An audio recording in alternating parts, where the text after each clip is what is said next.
All right, if you're a fan of food,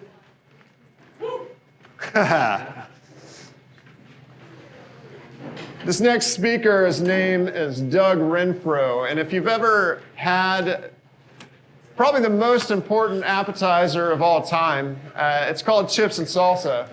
And I'm quite the big fan of chips and salsa. In fact, many times on our jaunts to Haiti, I would pack chips and salsa and fly them to Haiti with us so that we had our proper snacks to have with our prestige beer on a rooftop there. And multiple times it caused hangups as baggage was lost and we had to go back to the airport, which is not easy in Haiti, and retrieve the chips and salsa. But it was easily one of the most important parts of the trip, so of course we went back.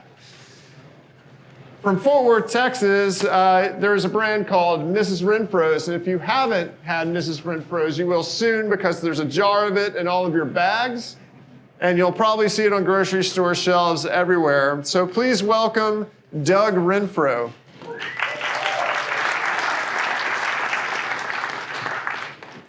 So I call this selling as David in the world of Goliath. Probably a lot of you can relate to this. We're competing with multi-billion-dollar firms in our little 81-year-old family business. So many days I feel like the little dude there in the red shorts when I come to work. And of course, there's always the beast that will not be named. Thank you for the boo. I like that a lot. My wife was trying to get me to look at some Andy Warhol art with Campbell's soup cans. I'm like, they own Pace. I'm not looking at that. Never help the enemy. So we're founded in 1940, a very evolutionary background. My grandparents started in their garage and ran the company that way 12 years. They didn't make anything. Then they started making syrup, and no maple trees were harmed, I want you to know. And then when I was a kid, we made a Southern relish. And the thing about relish is you eat some and you put it in the fridge and it rotates over the next 9 months around through the fridge. And like 9 months later, it comes out and you're like, oh, cool, relish. And you take like a tablespoon, repeat. And then the next time it's like, oh, it went bad, and you throw it in the trash. So we had no money as kids. Salsa, thank God, as you know, you normally eat the whole jar. I was going to say effing jar, but we can't do that anymore. And then you need more, which is beautiful. You know, I do trade shows and people come up to me and say, are these your grandmother's recipes? And I was going, no, but wouldn't that be cool? Nobody ate Chipotle in 1940, 50, 60, 70. You know, you've got to constantly change. And I don't like a lot of cute, pithy sayings, but the only constant is change is one I've found to be so true. I really felt, you know, at some point I'm going to work really hard, be smart, I'm going to achieve this level, and I can just relax for the rest of my life. And unfortunately, never going to happen. The world changes on us constantly. We're selling things that not only will my dad not eat, you know, he doesn't know existed. You've got to constantly change and see what's going on, the trends. One of my jobs is to see, I'm cursed to have to eat at the nicest restaurants in the world, looking at condiment trends. That's a heavy cross to bear. I usually pair it with wines and tequila. But I saw mango habanero chutney on a halibut at a white tablecloth restaurant. 5 years later, we came out with our mango habanero salsa. Had we come out the next week, it would have failed. And if you fail at like a Walmart or Albertsons, they have long memories. So the next time you have a new item, they're like, yeah, the last one sucked. I'm not going to fall for that again. And so you have to look at, when I call it, you know, Joe every man, woman, you know, the normal person that can walk into Walmart and get something, that's when we'll come out with it. I will also often go off course and forget where I am in the talk, so don't be alarmed by that either. Current status is, and I do a version of this for CPAs get credit for listening to me, which I think is a terrifying commentary on our world. But I call that one How a Finance Weenie Got Paid to Play with Food. And for me, every summer since sixth grade, I did the nastiest jobs. How many of you came from a family business environment? Yes, you know, teenager, you're like, hey, free labor. I didn't get to pay, they paid me minimum wage when I turned legal at 16. I couldn't complain before that. But in college, I drove 30 miles to a college and took 8 o'clock classes, drove 50 miles back to the plant, mixed all the spices. So I had the world's most interesting smelling Subaru at the time. Had a little garlic. I had hair at the time. There'd be a little garlic up here, a little cumin over here, spilled black pepper on the floorboard. And then I'd come home about 7 or 8, go do homework, repeat. So as glamorous as that sounds, I got out of school early and got the hell out of there. See, that was my 1H bomb. So Ricardo with a capital C used a bomb. But I did the opposite. I went to work for a giant company. Ross Perot had a company called EDS, and I went to work there and wore a coat and tie every day. They sold it to General Motors, and here I found myself coming from a little tiny family business. Now I'm working for the largest company in the world at the time. It's great education in a big company. You got an MBA, CMA, some other acronyms. But of course, as you know, after a while, a big company will suck the soul right out of your body. And so I came back to the family business 29 years ago, and we had mild, medium, and hot picante sauce. And then we had green taco sauce. And one of the first things I was like, for the love of God, can we not call it green taco sauce? Because some days you're like, I don't want a taco, therefore I can't use that sauce. And we changed it to green salsa. Now you can put it on anything, or number 2 or 3 item. You don't always have to be revolutionary and super smart. Sometimes, there's some low-hanging fruit. But we would go to buyers and say, here's our salsa line, and they would give us a sign of the cross and run screaming the opposite direction because they had too many. So, why do they need us? See, I do pay attention, Ricardo. Why do they need us? It's because I would say, when nobody was looking one day, I did not have any authority to do this. I added black beans to the medium salsa, and I added habanero, which at the time was crazy, sexy, exotic. Nobody knew it was. And we would go to the buyers and say, I know. You have a million salsas. What you don't have is variety, like this black bean salsa and this habanero that's everyday price. I don't mean the Williams-Sonoma $12 housewarming gift that nobody's actually going to eat. I mean something that you're going to eat every week and buy another jar, which is what keeps us all in business. And they fell for it. I'm literally making this up as we go. And we grew over time. I wish it were as much fun to have done the last 29 years as to tell you in this 2 minutes. But there's over 600 brands tracked by IRI and Nielsen in the country. We're number 7. We're the biggest independent. And if we double, we'd be number 7. Just process that. Yeah, the big companies are really, really big. And so we cheat. We make things for other people. Half of what we do is make things for other people, store brand. I could take you into Mariano's here or wherever and say, there's Renfro, and by the way, we make that, and that. Or there are retail chains that we create. The most fun part of my job is getting to create the things and to say, well, we had a $50 billion German company coming to the US, and they flew up to DC, and they're like, what should we do? So I'm making things up like, based on my feel of the market, peach tomatillo, fire roasted toenail, whatever's trendy at the time. And we make up recipes for them. They pick a few, and off we go. And I can't tell anybody, but if you're in Hawaii, the largest independent chain, 65 stores over there, all the recipes are ours. We make it all, but nothing. The label's like Hawaii, Waka Waka Maka salsa, and you'll never know that we did it. There's only 12 letters in their alphabet. You can only flex so much. So now we're making 100,000 jars a day, which is cool because my dad and my uncle filled jars with a spoon when they were small. So that's a really big spoon at this point. And 195 bottles a minute. It's a fun tour. Brett's done it. You're all welcome. Just call me before you show up. And we're all 50 states, all Canadian provinces. By the way, side note, people think it's exotic, the export business. Everybody wants to go to the trade show in Paris with my cousin. And I'm like, you really don't. Because the way a trade show works, as you all know, before the pandemic, 50,000 people need to get on the same subway you need to get on at the end of it. And we could be in Paris right now because this is what it looks like at a trade show typically. There's no windows. You don't know. So a couple of statements that sound contradictory but are not. For building a brand, to me, you can't have an ego because you're going to get kicked in the head, insulted, spit on, and you need to be able to roll with that and keep a positive attitude and say, I'm in for the long game. And you have to be a massive narcissist. And so to put those together, I'll show you, I will do anything to sell more salsa. So that's me in a Canadian Mountie costume that I flew from Fort Worth, Texas to Canada. And I'm at a trade show, and by the way, they use a wool we don't have in Texas. I was sweating bullets the entire time. That hat was one size fits all. I had a permanent divot crease in my head for 2 days. There were 42 actual gold buttons underneath the apron that I had to do. I thought it was a Velcro strip. I was almost late to get down from my room. But the important thing is, everybody who came in that room, they're like, you got to see the moron from Texas in a Mountie costume. It got attention on the brand. It made them try things. We got the biggest sale we'd ever had at that point. And it's not about the little short bald guy. It's about getting the brand in their face. And at the time when we first started, when I came back, Canada, we were in 10,000, 12,000 jars a year. Now we do 500,000. They have 1/10 of our population. So that's like 5 million jars in the US. So it's significant growth. But when I started going up there, I swear to God, every sales pitch was, what is salsa? Why'd you put peaches in it? Nasty, get out of here. Yay. Think about the positive attitude you have for that. I was told also it's a felony to dress like a Mountie, so I never did it again. I'm not sure if that's true. I spent the whole show going like, and this next slide, it's very confusing. I'm the one on the right. Again, I don't like hokey stuff, but we were paying Miss Texas a little bit to do certain things. And my point here is not prejudging. And as you get older, it's harder not to prejudge. But Chevrolet dropped the sponsorship of Miss Texas, and they come to us. And my thought process is, you're freaking idiots. There's no way on earth our little family business could afford it when Chevrolet used to do it. But what I actually said was, how much does it cost? It turned out it was $700 more incrementally per year than what we were paying. For the next 7 years, Miss Texas does 300 personal appearances to handing out photos and smiles to little future salsa buyers. Everybody's going to grow up, eat more salsa, and they'll have their own money.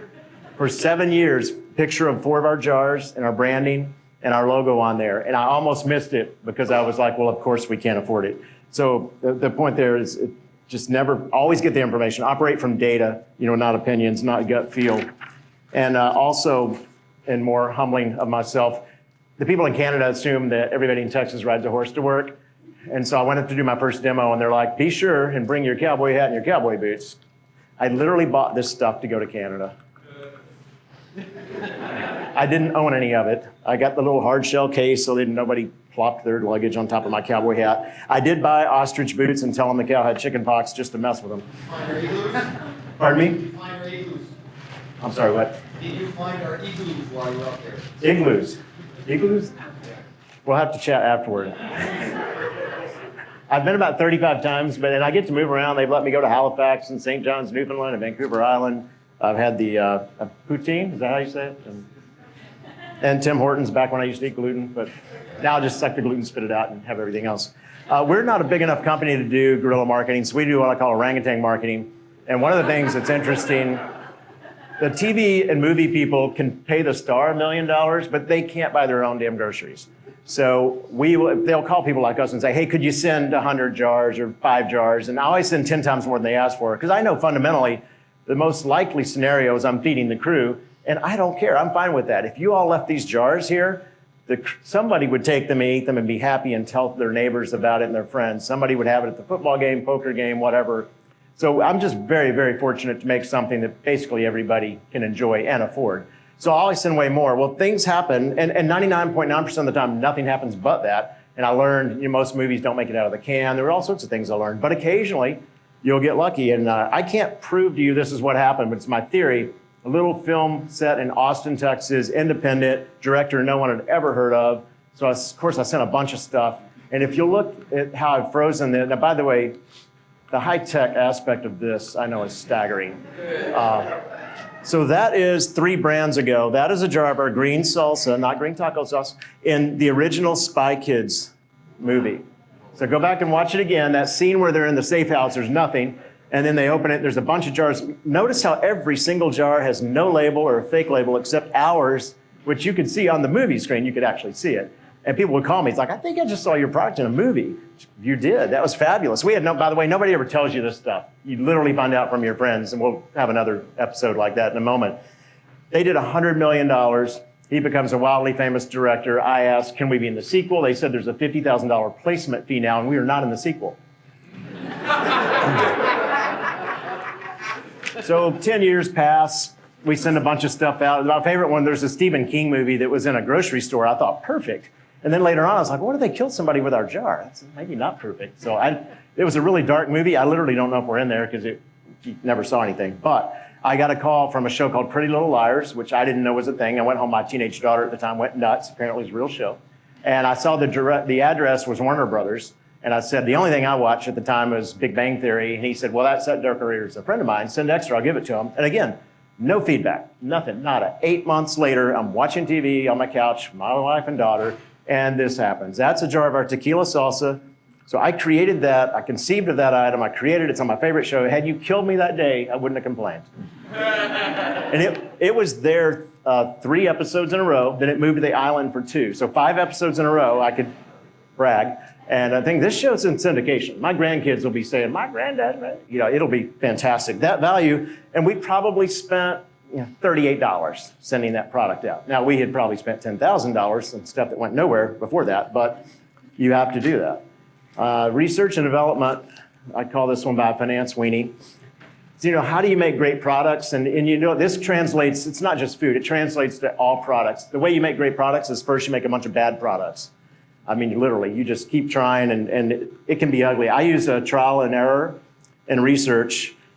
when I first got back to the company, a major customer wanted us to make a bean dip for them. My dad and my uncle had been there 50 years, but they'd never made bean dip. They were of no use for that. So I got a free recipe from a bean dip spice salesman, and free recipes are usually worth what you pay for them.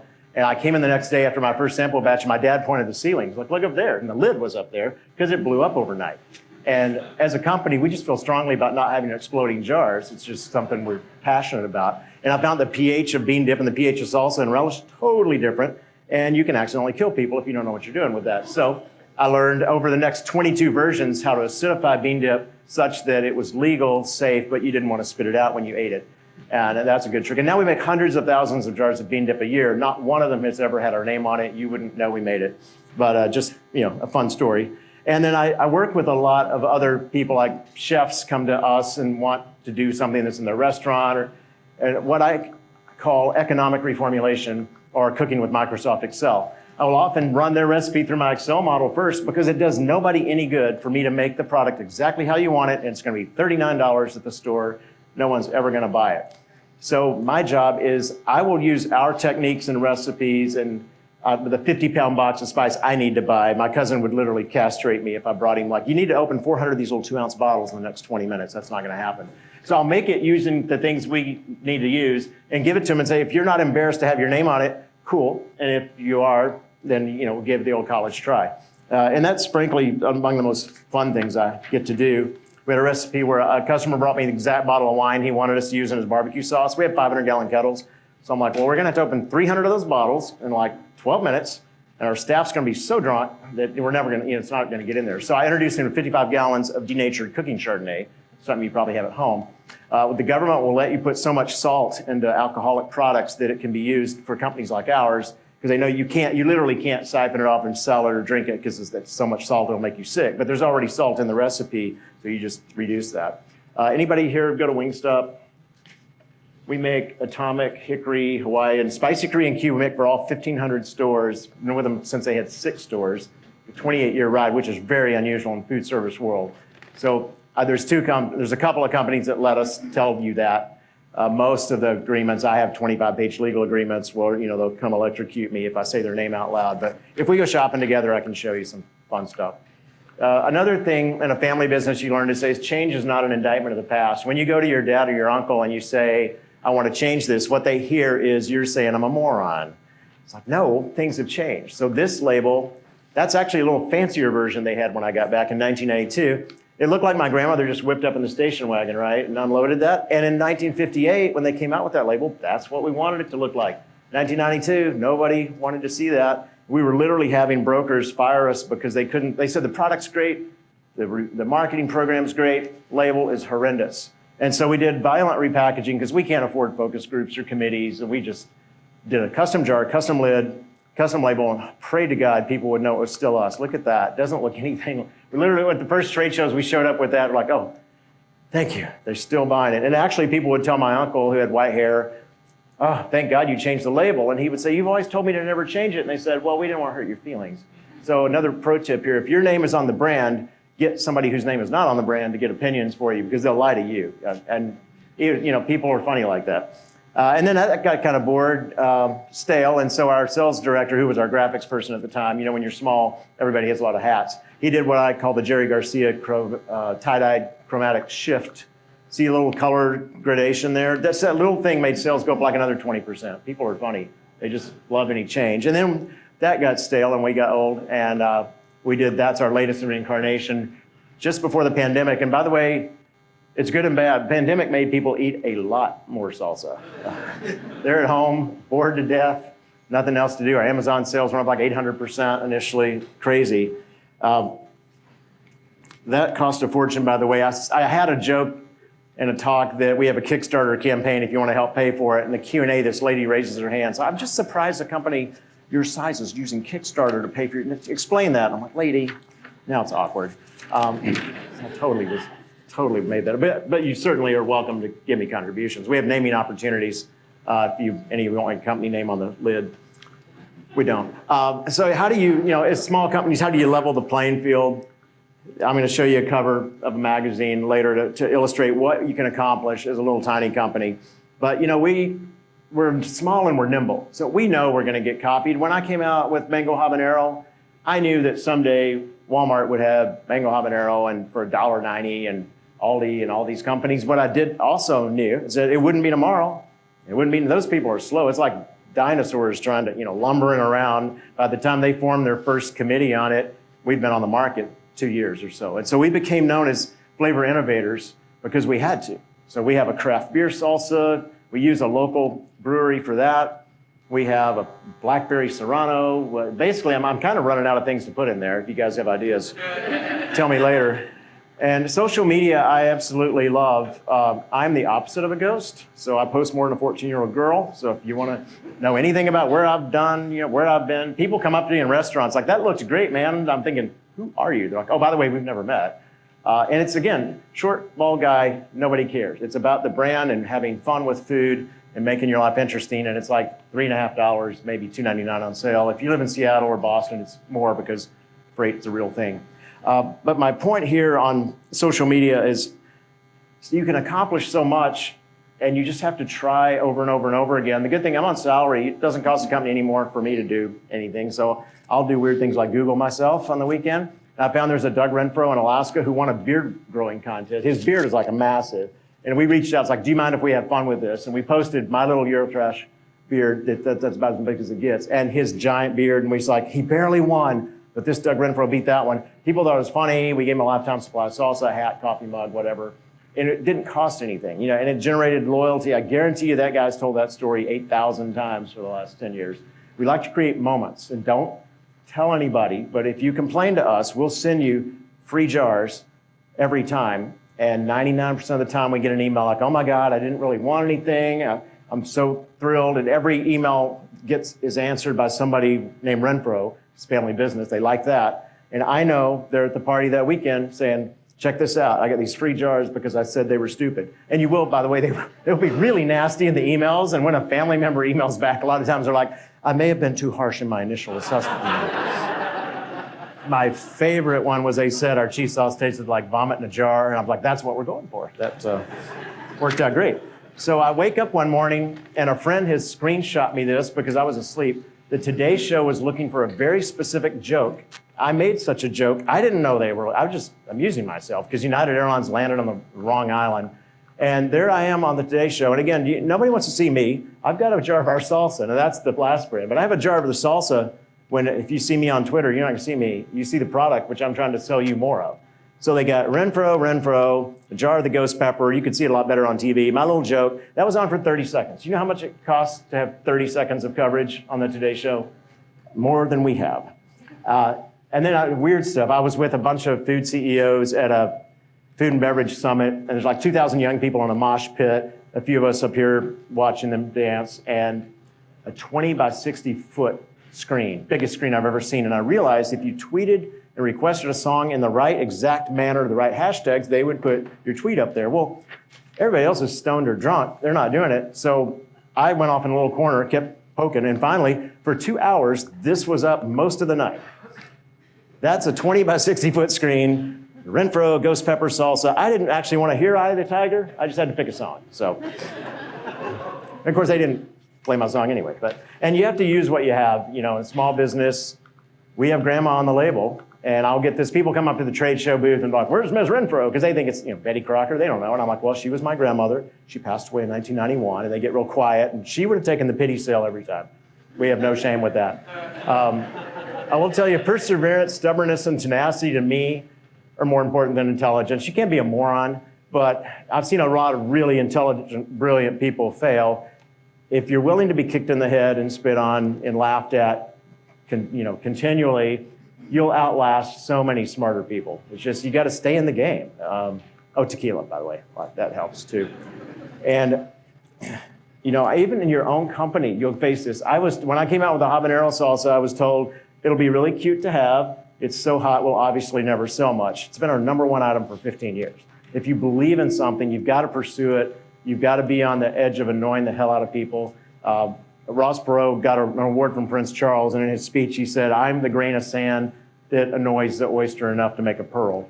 Pretty much my job was to do that in turn. I'm always poking and experimenting, and most of my ideas are bad. I just keep pursuing it till it's proven that it's bad. But the good ones, make it all worthwhile.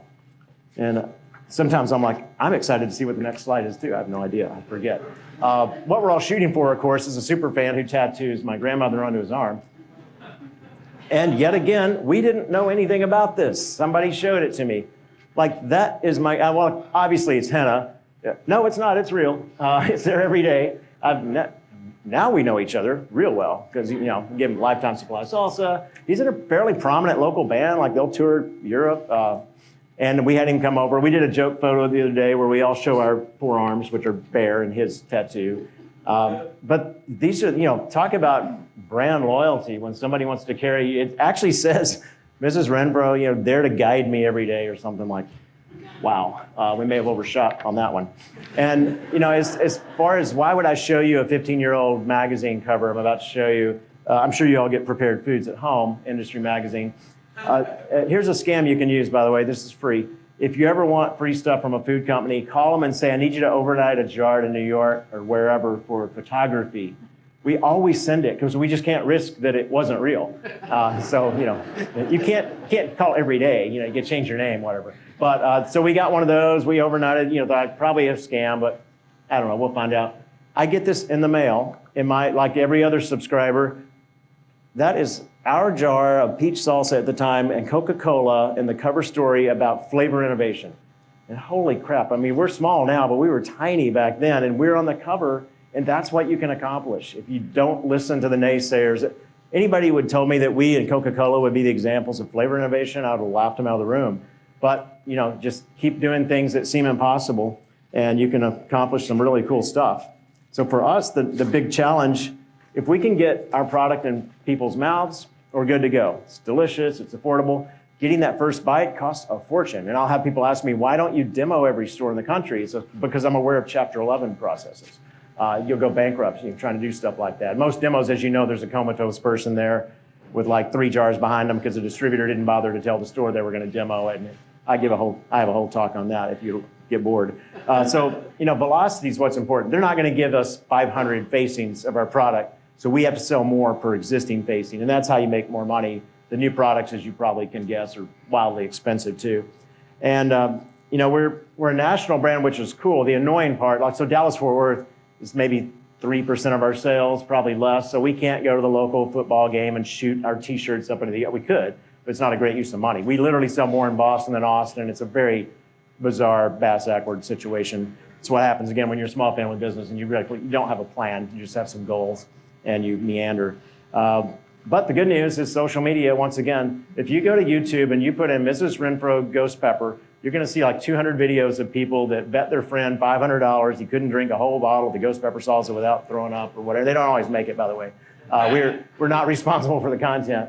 My favorite one, if you put in Mrs. Renfro's habanero salsa, 3 guys in Canada, and we only know this because it's a French-English label they're holding, so that would be Canada. They have a whole 2-minute professionally done video with a bouncing cat above the lyrics about our habanero salsa. They're in the grocery store. I'm sure they did not have the rights to that. And we've still never met them, don't know them from Adam, but they were so passionate about the brand, they made a professional video. And at the end of it, the drummer is like rubbing the salsa on his face, and I've watched it a few times, like, I think he really is. And I do not recommend that. So Twitter, Facebook, Instagram. I'm old now. I don't tweet anymore because I'm not Lady Gaga. Nobody cares what I say. I got the Today Show's not going to do it again, so, you know. But Instagram, Facebook, just be familiar with your audience. You know, we're a national brand, so another thing we do, never anything controversial. If you're Ben & Jerry's and you have a philosophy as a corporation, okay, fine. I literally, everybody loves our products, so you won't, all I post about is food, wine, fun, funny things, denigrating myself, but there won't be any stands, hills to die on. So with that, if I have time for some questions, I'll make up some answers. If we don't, you can throw me out, and thank you very much.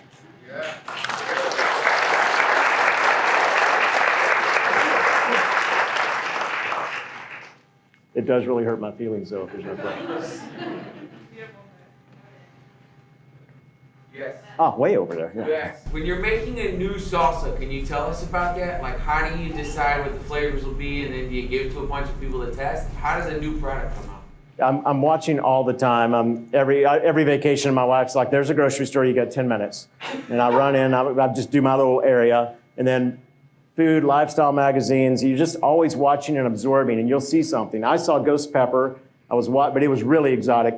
When I finally saw it in a chocolate bar, I said, okay, if they can put it in chocolate, we can put it in salsa. And still, my family was worried, like, we're going to get sued because somebody is going to be too hot and they're going to burn themselves. So we put scary hot on there. And the next thing I do is you don't realize this is a thing. You have to make sure the product exists in the quantities. Ghost pepper was not available in the quantities we needed for the first couple of years. If you're buying tens or hundreds of thousands of pounds of things, it's not like you go to Target and get more when you run out. And you need that lined up because retailers get really annoyed if you get them all excited about it, it gets on the shelf, and then you're like, oh, we won't have any more for 5 months because I told somebody recently, our newest item, Blackberry Serrano, we just had the worst blackberry harvest in history. Yay! So I think we actually lose money on each jar of that for a year, and it'll change next year. And I tend to over-answer and ramble and answer different questions, sorry. Yes, sir? Which one's your favorite? Mango habanero, because I like some kick, and I like the sweet hot, but my tongue is way too wimpy for the ghost pepper, the Carolina Reaper, that kind of stuff. It just literally hurts me, and I'll see a friend whose little girl is having the ghost pepper every day after school, and I'm like, fine, I'll try it again. I'm like, damn it. Sweat on the top of my head, and face turns red. So I'll shredded chicken, tacos, eggs. I do, take it as a shot. That's fine with us. Are you limited in your personal satisfaction with the end product because of this mass scale that you have? Oh, absolutely. I mean, good example. People will come up to me. They're like, hey, my queso's better than yours. Like, I'm sure it is. Let's put yours in a jar and watch it for 2 weeks, and you can kill somebody or blow up. I have constraints. There's a maximum pH that you don't have at home because you're going to eat it right then. Restaurants will say, well, no, we don't want you to cook the salsa. Just put it in a jar. It's like, again, not a good idea. It's going to grow a beard like Santa Claus with mold and yeast and things. So, and then the cost. Yeah, people bring me a recipe and it's all fire roasted tomato. And I'm like, alrighty, here's what it costs. And they have a heart attack. I'm like, you know what we could do? Half roasted, half not roasted. And they're like, I think that'll work. Yeah, it's annoying, but certainly what I do things that I don't cook a lot at home, but I'll do things like espresso, creme brulee, and exotic things that, I can do it because I'm doing it for a dinner party with 6 people. Now, try doing that for like 8,000 people an hour. You're going to very quickly degrade. You're going to cheapen the recipe. Bastardize is the technical word we use. Yes? Have you seen any issue with your supply, like being able to deal with the things that a lot of people in our industry are dealing with as far as shortages? How'd you like to run out of jars for 8 days? Yeah, we were like, everybody line up at the factory, put your hands out. We're going to pour the salsa in it. Literally, my cousin, during the depths of it, my cousin came to work one day and he's like, well, this week we're making everything that doesn't have green chilies in it because we buy non-GMO green chilies 45,000 pounds at a time. Again, you don't trot down to Walmart and get more of that. And so he literally made everything that didn't take green chili, whether we needed it or not. And then the next week he made only things with green chili.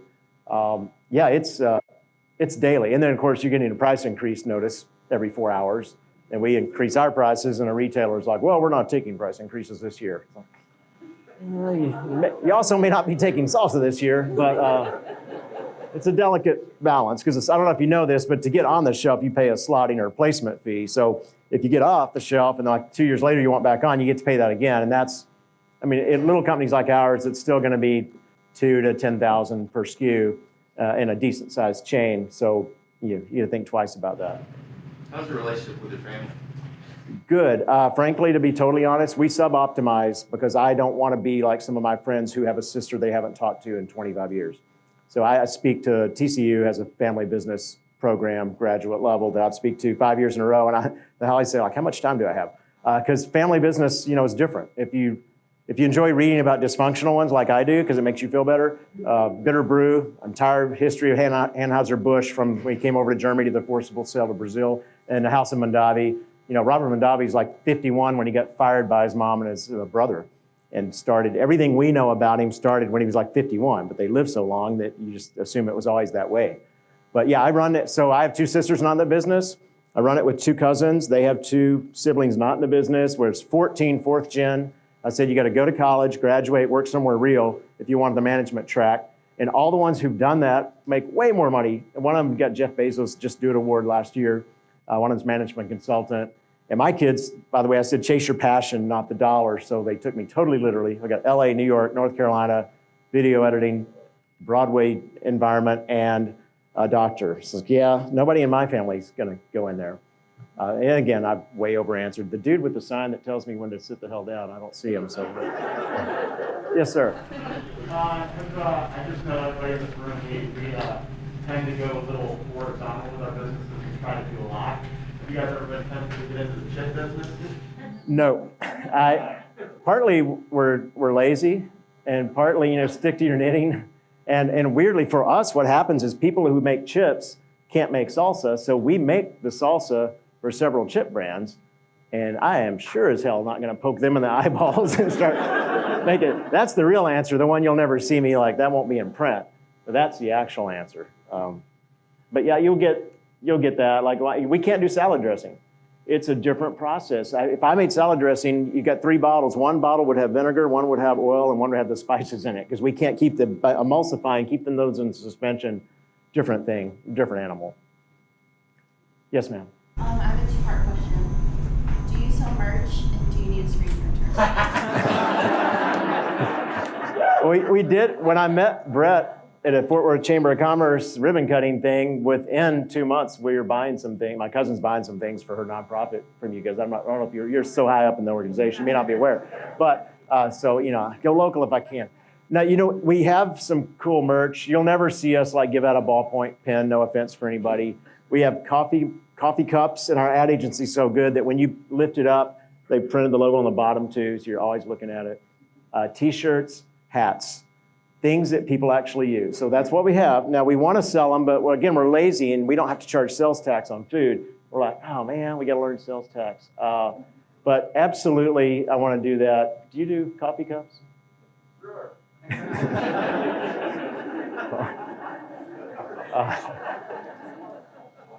Thank you.